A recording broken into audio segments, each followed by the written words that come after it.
Welcome to channel 360 degree. இன்றைக்கி நம்ம பார்க்க போகிறது சுண்டல் ஸ்பெஷல். வழக்கமாக நம்ம பீச்சில் தான் சுண்டல் வாங்கி சாப்பிடுவோம். பட் இது வீட்டில் எப்படி செய்கிறது அப்படின்னு பார்க்கலாம். இப்போ இது ஊறிட்டு இருக்கிறது கொண்டக்கடலை 8 மணி நேரமாக ஊறிக்கிட்டு இருக்கு. அப்புறம் கருவேப்பிலை, காஞ்ச மிளகாய், கடுகு, தேங்காய் பூ, உப்பு. குக்கரை நம்ம ரெடி பண்ண அப்புறம் அதில் கொண்டக்கடலையை போடுற ப்ராசஸ் தான் இப்போ பார்க்க போகிறோம்.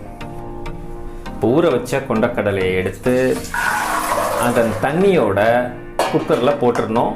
அடுத்தது பார்த்தீங்க அப்படின்னா உப்பு ஒரு கைப்பிடி அளவு நல்லா கலக்கி விட்டுக்கணும். ஏன்னா உப்பு அந்த கொண்டக்கடலையோட சேர்றதுக்கு. அப்புறம் குக்கரை மூடி அடுப்பை பற்ற வச்சிடணும்.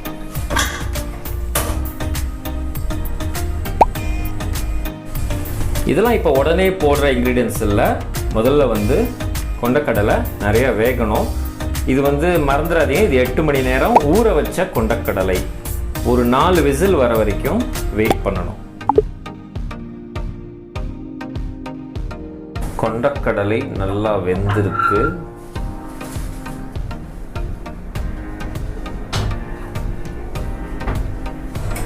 நெக்ஸ்ட் அடுப்பை பற்ற வச்சுட்டு இதில் எண்ணெயை தேவையான அளவு ஊற்றிக்கணும். எண்ணெய் கொஞ்சம் சூடு வந்ததும் முதல்ல கடுகை போட்டுடணும். அடுத்தது கருவேப்பிலை, காஞ்ச மிளகாய், இது ரெண்டையும் போட்டுடணும்.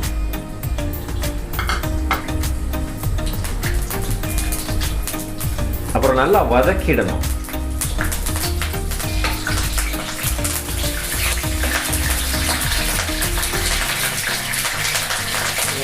கொண்டக்கடலையை இந்த தாளிச்ச சட்டியில் போட்டுடணும்.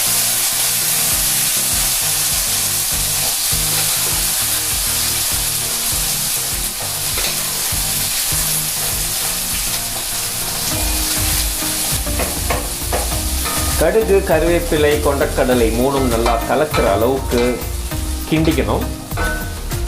ஏன்னா அடுத்து தேங்காய் பூ போட போகிறோம்.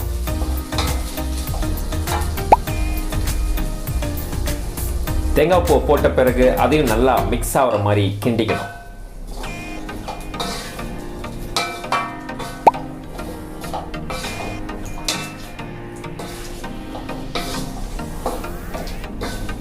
அவ்வளோதான், ஒரு 5 நிமிஷத்தில் சுண்டல் ரெடி. அந்த மாங்காய் சுண்டல் வேணும் அப்படின்னு சொன்னால் நீங்கள் மேங்கோ இதில் கொஞ்சம் கட் பண்ணி போட்டுக்கிட்டீங்க அப்படின்னா பீச் சைடு இந்தியாவில் கிடைக்கிற மாதிரி மாங்காய் சுண்டலாக ஆகிடும். ஸோ இது நார்மல் சுண்டல். நீங்களும் வீட்டில் ட்ரை பண்ணி பாருங்கள். அடுத்த வீடியோவில் நம்ம சந்திப்போம். நன்றி, வணக்கம்.